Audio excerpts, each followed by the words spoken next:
Good morning, dear students. I hope you all will be feeling fresh and happy, just like these flowers. So, let's continue with our portion in science, that is, chapter number 8 Things Around Us.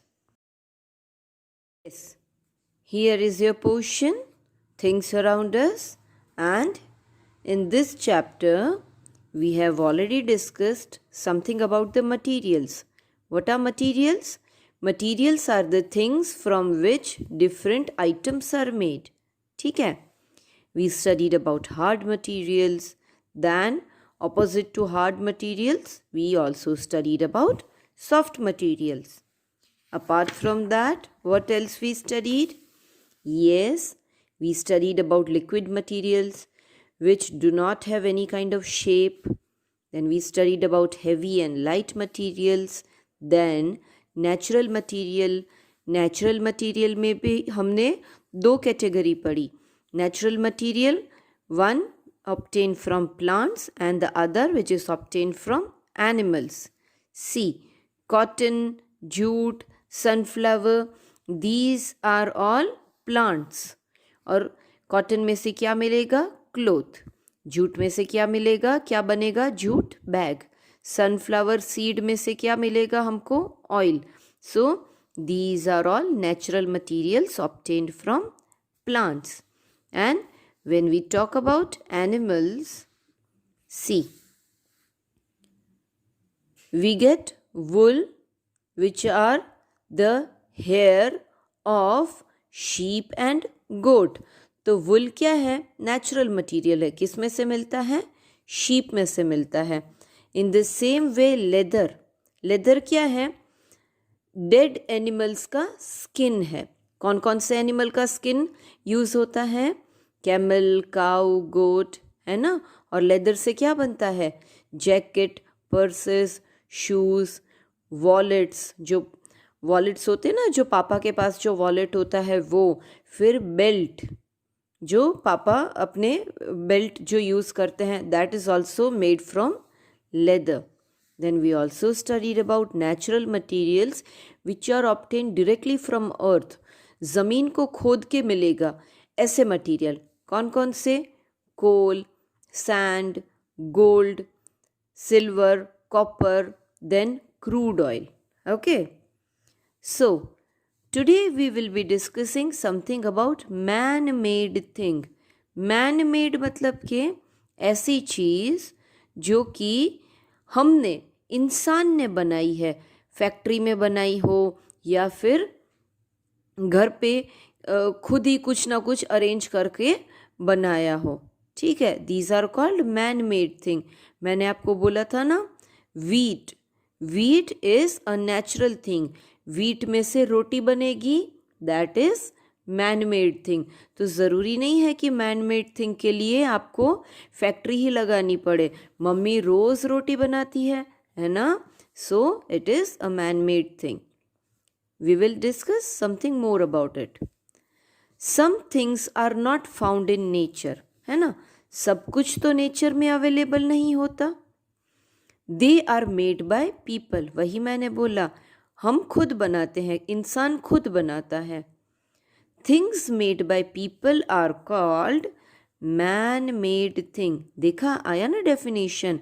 ऐसी चीज़ें जो इंसान ने खुद बनाई हो उसे क्या बोलेंगे? Man made thing. They are usually made in factories. ज़्यादातर मैन मेड चीज़ें फैक्ट्री में बनती है. क्यों?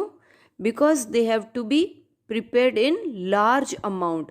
बहुत ज़्यादा अमाउंट में चाहिए. ठीक है, एक दो पीस तो चाहिए नहीं, बहुत सारे पीस चाहिए, इसीलिए फैक्ट्री में बनाते हैं.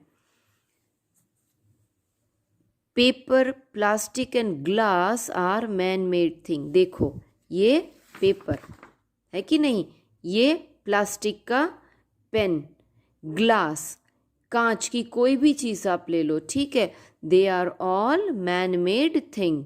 ठीक है, वो घर पे कभी नहीं बनती. कहाँ बनती है? फैक्ट्री में. कौन बनाता है? मैन खुद बनाता है. अच्छा, तो हमें ये तो पता होना चाहिए ना कि जो मैनमेड चीज़ है वो बनती किससे है? सो फॉर दैट याद करो आपका 3rd स्टैंडर्ड का इंग्लिश का चैप्टर। याद है सुनीता मैम ने कुछ बोला था, पेपर में से क्या मिलेगा आपको? पेपर किस में से मिलता है? वुड में से मिलता है। सुनीता मैम ने जो स्टोरी बोली थी वो याद आई आपको?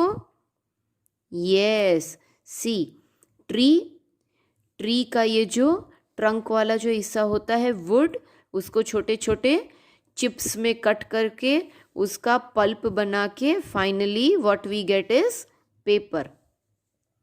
Paper is made from wood, है ना? तो पेपर किस में से मिलेगा? वुड में से। वुड कहाँ से मिलता है? ट्री में से। So paper is a man made thing. Crude oil is natural thing. देखो यहाँ पर ऊपर है क्रूड ऑयल, ठीक है? जब आप ज़मीन को खोदोगे तो आपको कच्चा तेल मिलेगा which is called crude oil. It is obtain from deep inside the earth. वही तो मैंने कहा कि बहुत डीप ज़मीन में खड्डा खोद खोद के what you get is crude oil. Then plastic, petrol and kerosene are made from crude oil. Plastic, ये रहा प्लास्टिक, ठीक है? पेट्रोल जो कि आप गाड़ी में डालते हो। केरोसिन किस में यूज़ होता है? यस, वो जो पुराने ज़माने का जो स्टोव होता था, ठीक है? एंड बहुत सारे लोग अभी भी चूल्हा जलाते हैं तो उनको केरोसिन चाहिए, ब्लू कलर का एक लिक्विड होता है, ठीक है? So kerosene, petrol and plastic, they are all made from crude oil. Sand is use to make glass. ये देखो सैंड, इससे क्या बनेगा? यस, ये जो ग्लास है वो किससे बनता है? Yes, it is made up of sand. देखो सैंड में और ग्लास में कितना डिफरेंस है, कोई अंदाज़ा भी नहीं लगा सकेगा, but it is a man made thing. Now see here, wood, sand and crude oil are natural thing, ठीक है? ये तो हमने देखा, वुड ट्री में से मिलता है, सैंड वो तो अर्थ के सरफेस पे होती है, क्रूड ऑयल वो ज़मीन को खोद के मिलता है। These are all natural things. They are use to make man made things such as paper, glass and plastic. मतलब कि जितनी भी मैन मेड चीज़ होती है वो किससे बनती है? यस, नेचुरल थिंग में से ही मैन मेड थिंग बनती है। Thus man made things are made from natural things, वही मैंने आपको बताया। See here, plastics are totally man made. Plastic, ये देखो ये आपका पेन, वो टोटल 100% मैन मेड है। They are made from crude oil which is a natural material obtained from earth. भले ही प्लास्टिक मैन मेड मटीरियल है, बट उसको बनाने के लिए हमको नेचुरल मटीरियल तो चाहिए ही चाहिए। देन सी दिस, आप कंप्यूटर पढ़ते हो ना तो उसमें ये आएगा, a chip, one of the main parts of a computer. ऐसा चिप कंप्यूटर में होता है, is partly made from a material called silicon. इसमें सिलिकन होता है and silicon is obtained from sand, okay?